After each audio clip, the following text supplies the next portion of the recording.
The sheriff's office says Lieutenant John Moltz had multiple sexually explicit conversations with the inmate, taking her to unauthorized areas of the jail. Moltz also deliberately exposing his ankle to show the inmate his tattoos. The investigation concludes Moltz and the inmate did not have any physical or sexual contact. Moltz was demoted from his rank as correction lieutenant and has been temporarily suspended without pay, restricted from interacting with female inmates, and will continue to be monitored while he works. Hello, critical thinkers. Hope all is well. Please like the video, share the video, comment below on the video, and subscribe to the channel if you haven't already. Please also click on the bell notification icon and select all so that you will be notified when I go live. An Onondaga County jail correction officer, has a relationship with a female inmate, and the sheriff's department fails to terminate him. This is going to make your blood boil. Syracuse, New York.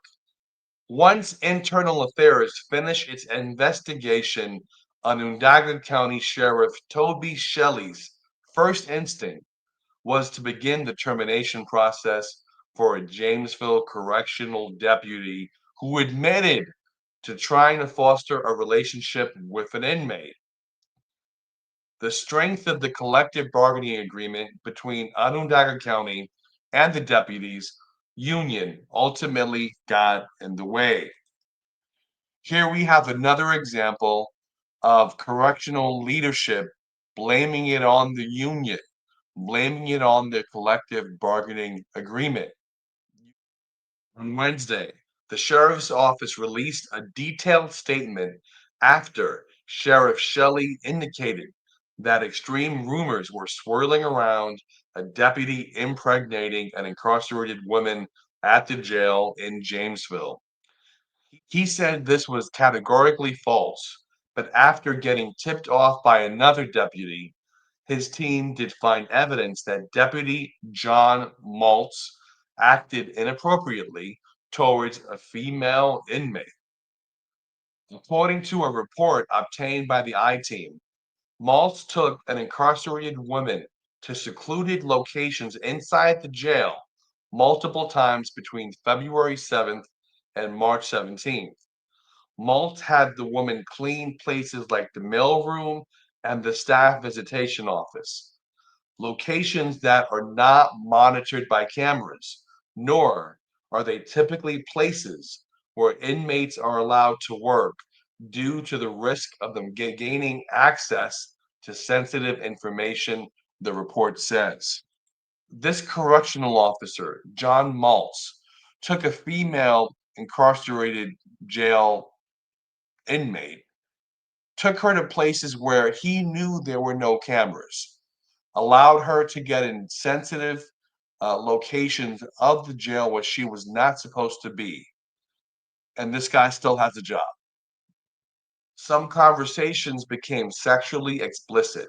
On one occasion, Maltz exposed tattoos to the inmate that are only visible if he lifts his pants legs.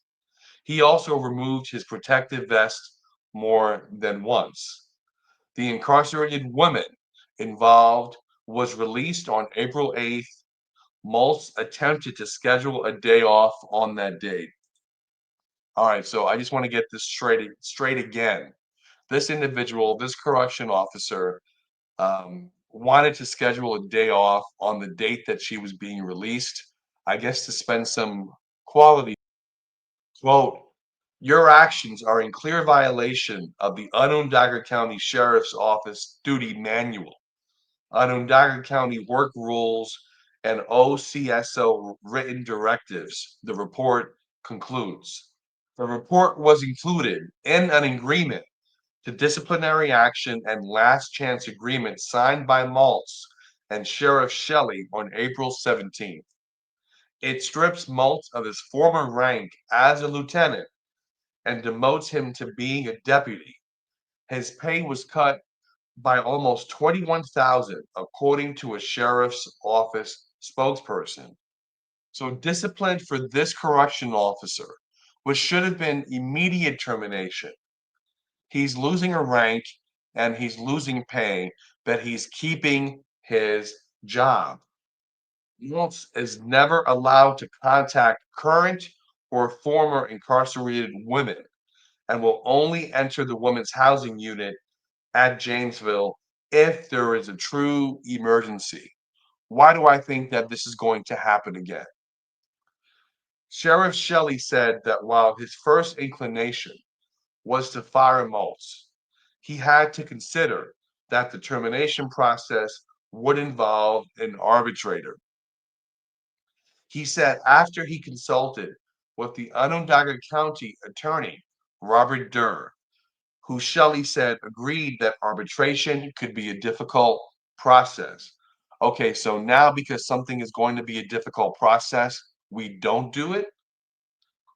Shelley said that Internal Affairs interviewed the incarcerated women involved twice, and she never alleged that Maltz was physical with her. Shelley says Maltz did not commit a crime. Even though he technically did not commit a crime, he was about to engage in a physical relationship with an inmate. He should not have a job, period. There was no crime committed. That's one of the reasons we took the direction we did and did not arrest him, Shelley said. He's put himself in a challenging spot. Obviously, he put himself in a challenging spot, to say the least. He may not have committed a crime and had physical contact with her, but it was clear where this was going to go. Shelley also noted that Maltz has never had a disciplinary issue in his 20 years with the Onondaga County Sheriff's Office. The I-Team asked if the sheriff is confident that this is the first time in his career Maltz has ever tried to start a relationship with an inmate, given that he will continue to hold a position with power over inmates inside the jail. Quote, I'm not concerned with Deputy Maltz in that regard. No, Shelley said. Here we have the thin blue line. We have officers defending the poor behavior of another correctional officer. It's inappropriate. This deputy should not have a job. He should have been terminated. During the investigation into Maltz's actions, Shelley said that he was suspended for 2 to 3 weeks and was allowed to use vacation time. The incarcerated woman was moved to the Onondaga County Justice Center Jail in downtown Syracuse and was released on schedule in April. To his knowledge, Shelley said Maltz has not been in contact with her, and it would be a violation of department policy if he did. The CSEA union, which represents Maltz and other Janesville deputies, were not directly involved in the final disciplinary decision. A sheriff's office spokesperson said that Maltz declined to speak with the I-Team on this matter. If you found value in this video, please like the video, comment below. Don't forget to share the video.